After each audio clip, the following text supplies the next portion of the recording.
സന്നിധി തന്നിൽ നായക എന്നും. ദൈവത്തിൻ്റെ പരിശുദ്ധ നാമം മഹത്വപ്പെടുമാറാകട്ടെ. അനുഗ്രഹീതമായ ഈ പ്രഭാതത്തിൽ മിഷൻ 7 ഇന്ന് ചിന്തിപ്പാനിരിക്കുന്നതായ ദൈവത്തിൻ്റെ വചനത്തിലേക്ക് കർത്താവ് യേശുക്രിസ്തുവിൻ്റെ നാമത്തിൽ നിങ്ങളേവരെയും സശ്രദ്ധം സ്വാഗതം ചെയ്യുകയാണ്. ഇന്ന് പ്രഭാതത്തിൽ നമുക്ക് ചിന്തിപ്പാനുള്ളതായ വിഷയം അവസാനത്തെ ശേഷിപ്പ് എന്ന ഇതിൻ്റെ 2ാം ഭാഗമാണ്. നമുക്ക് ഇന്ന് വായിച്ച് അതിൽ നിന്ന് മനസ്സിലാക്കുവാനായിട്ട് തന്നിരിക്കുന്നതായ വേദഭാഗം വെളിപ്പാട് പ്രവചനം 12-ാം അധ്യായം അതിൻ്റെ 17-ാമത്തെ വാക്യമാണ്. വാക്യം ഇപ്രകാരം വായിക്കാം: മഹാസർപ്പം സ്ത്രീയോട് കോപിച്ചു, ദൈവകൽപ്പന പ്രമാണിക്കുന്നവരും യേശുവിൻ്റെ സാക്ഷ്യമുള്ളവരുമായി അവളുടെ സന്തതിയിൽ ശേഷിപ്പുള്ളവരോട് യുദ്ധം ചെയ്യുവാൻ പുറപ്പെട്ടു. നാം ശരിയായിട്ട് വേദപുസ്തക ചരിത്രം പഠിച്ചാൽ ഇപ്രകാരം ദൈവത്തിൻ്റെ സത്യസഭയോട് എപ്പോൾ മുതലാണ് മഹാസർപ്പം പടവെട്ടുകയും എതിർക്കുകയും ചെയ്തുവെന്ന് നമുക്ക് പഠിക്കുവാനും മനസ്സിലാക്കുവാനും സാധിച്ചിട്ടുണ്ട്. എന്നാൽ ആരംഭ സമയം മുതൽ ഇന്നേ വരെ അത് തുറന്നുകൊണ്ടിരിക്കുകയാണ്. പ്രവചനാടിസ്ഥാനത്തിൽ നമ്മൾ പരിശോധിക്കുമ്പോൾ സ്ത്രീ എന്ന് പറയുന്നത് സഭയെ പ്രതിനിധീകരിക്കുന്നുവെന്നും ആ സഭ സത്യസഭയാണെന്നും ആ സഭയുടെ തല ക്രിസ്തുവാണെന്നും നാം പഠിച്ചിട്ടുണ്ട്.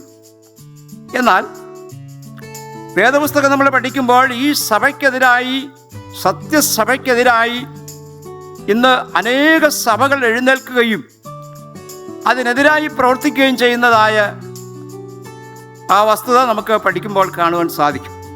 എന്നാൽ മറ്റിതര യഥാർത്ഥ സത്യസഭയുടെ 2 അടിസ്ഥാനങ്ങൾ എന്ന് പറയുന്നത് ദൈവകൽപ്പന പ്രമാണിക്കുകയും യേശുവിനുള്ള സാക്ഷ്യം കാത്തുകൊള്ളുകയും ചെയ്യുന്നുള്ളതാണ്.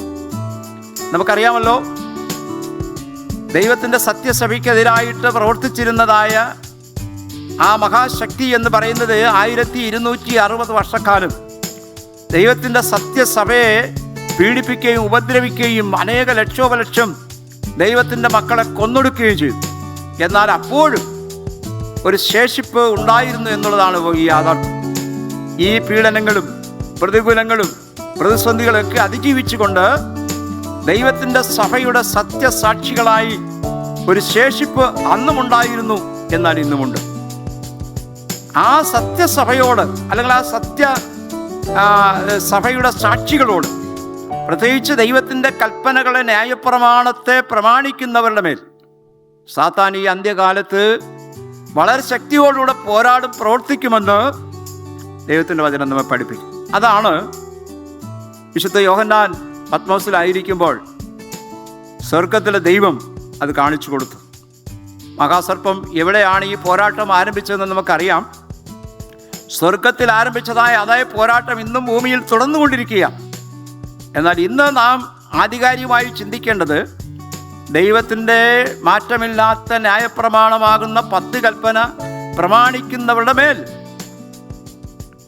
പൂർണ്ണമായും സാത്താൻ, അല്ലെങ്കിൽ ഈ മഹാസർപ്പം, പഴയ പാമ്പ് ആക്രമണം അഴിച്ചുവിടുകയാണ്.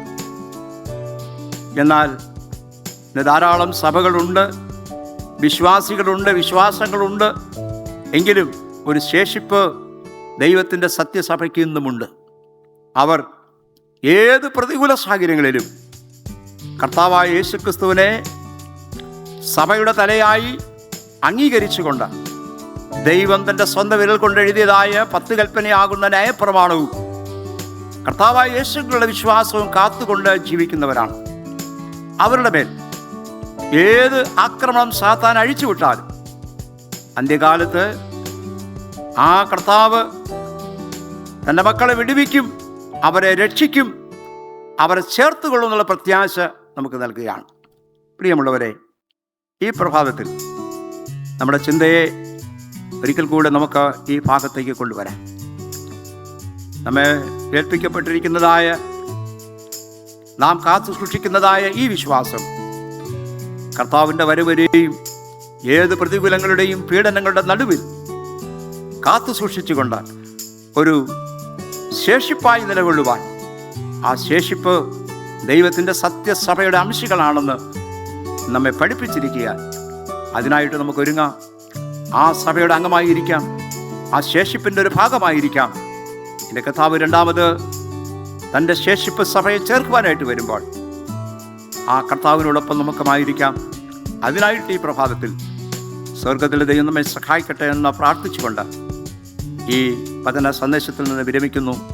നമുക്ക് കണ്ണുകടയ്ക്കാം, ഒരു നിമിഷം പ്രാർത്ഥിക്കാം. സ്നേഹവാനും പരിശുദ്ധനുമായ സ്വർഗീയ വാഴ്ത്തപ്പെട്ട ദൈവമേ, വെളിപ്പാട് പ്രവചനത്തിൻ്റെ 12-ാം അധ്യായം 17-ാമത്തെ വാക്യം, മഹാസർപ്പം സ്ത്രീയോട് കോപിച്ചു. ദൈവകൽപ്പന പ്രമാണിക്കുന്നവരുടെ മേൽ, യേശുവിൻ്റെ സാക്ഷ്യമുള്ളവരുടെ മേൽ സാത്താൻ അഴിച്ചുവിട്ട പീഡനങ്ങളുടെ നടുവിൽ ഏത് പ്രതികൂല സാഹചര്യങ്ങളെ അതിജീവിച്ചുകൊണ്ട് ഒരു കൂട്ടം ദൈവമക്കൾ സത്യസഭയുടെ സാക്ഷികളായി ഒരു അനുഗ്രഹീതമായ ശേഷിപ്പായി ഇന്ന് നിലകൊള്ളുവാൻ കർത്താവ് വിളിച്ചിരിക്കുന്നതുകൊണ്ട് നന്ദിയോടെ സ്തോത്രം. ഈ പ്രഭാതത്തിൽ ഏത് സഭയുടെ അംഗമായിരുന്നാലും യേശുവിന്റെ വിശ്വാസവും ദൈവത്തിൻ്റെ പ്രമാണങ്ങളും അനുസരിക്കുന്നവരാണ് യഥാർത്ഥ ശേഷിപ്പെന്ന് മൂന്നാം ദൂതൻ വിളിച്ചു പറയുകയാണ്. ദൈവകൽപ്പനയും യേശുവിന്റെ വിശ്വാസവും കാത്തുകൊള്ളുന്ന വിശുദ്ധന്മാർ, അവരാണ് യഥാർത്ഥ ശേഷിപ്പെന്ന് നമ്മെ ഓർപ്പിക്കുമ്പോൾ ഈ പ്രഭാതത്തിലെ ചിന്ത നമുക്ക് ഏവർക്കും ഒരു അനുഗ്രഹമായി തീരട്ടെ. ഇത് ശ്രമിച്ചുകൊണ്ടിരുന്നതായ എല്ലാവിടത്തെ മക്കളെയും ഈ ദൂതിലൂടെ ഇന്ന് പകൽക്കാലം കർത്താവ് അനുഗ്രഹിക്കണമേ. ഇത് സംസാരിച്ച അടിയനെയും കരങ്ങളിൽ വഹിച്ചുവല്ലോ. ഇപ്പോൾ മഹത്വം തിരുമേനിക്കായിരിക്കട്ടെ. സകലമാനവും മഹത്വവും പുകഴ്ചയും എല്ലാം അവിടത്തേക്ക് തരുന്നു. പ്രാർത്ഥന കേട്ട് അനുഗ്രഹിച്ച മഹാകരുണയ്ക്കായി നന്ദിയോടെ സ്തോത്രം.